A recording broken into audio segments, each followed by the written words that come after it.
Hi, my name is Brooke, and welcome to another Brooke review.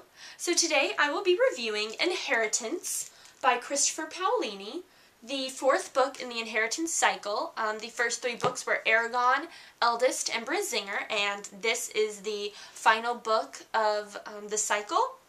I have been waiting for this book for maybe 2 or 3 years, and I was so excited to read it, but this is actually the first time that I am reviewing a book that I am disappointed in or did not enjoy.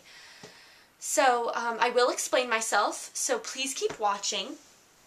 But the genre of this book is fiction fantasy. The book is about dragons and dragon riders and a mystical land called Allegasia that Christopher Paolini created himself.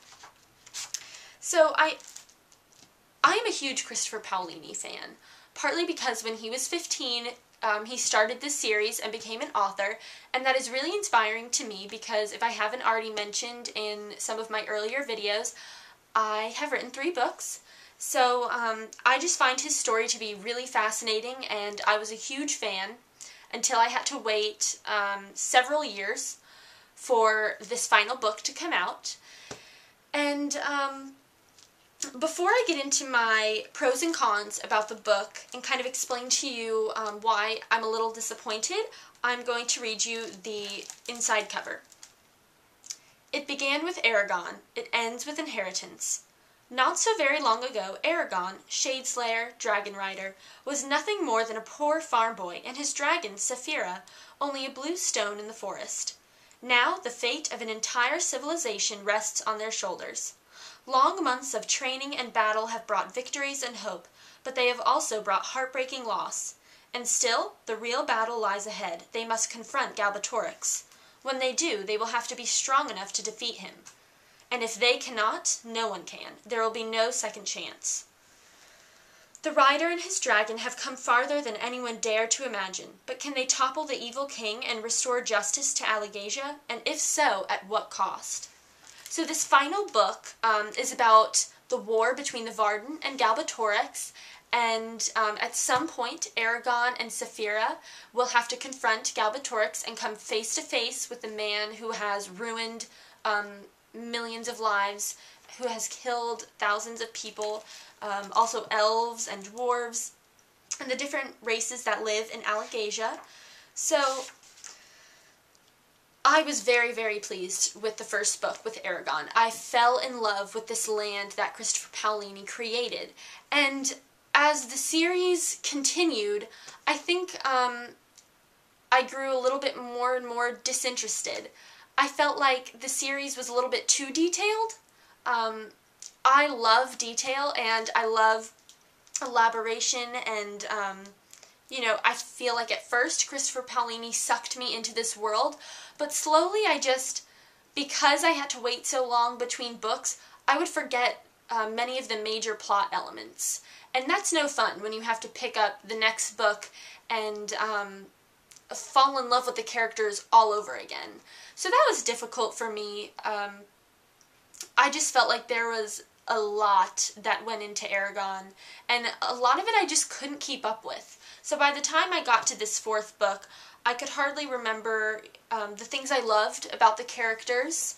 I could just forget the minor plot elements. I couldn't remember those at all. And even though the book opens with a chapter kind of recapping the first 3 books, I still read the book thinking that maybe I needed to go back and reread the first 3 books before I should read this one, which I didn't. Also, I felt like some of the action was really unnecessary. I'm a type of person who likes a good action scene, and this book was packed with them, but almost to the point where they bored me. Some of the fight scenes, some of the war scenes were just very dry, and they went on for pages and pages, and I just felt like they were so unnecessary, and the book really didn't need to be so long. It took forever before Aragon and Saphira confronted Galbatorix, and I was disappointed with that scene as well. I felt like the whole series had led up to this one point, and it disappointed me, and I don't want to say more so I don't give anything away. But also the end was very disappointing. I felt like the action really picked up in the middle of the book, and Christopher Paolini was starting to develop some of these new plot elements, these plot twists, and at the end kind of left them hanging.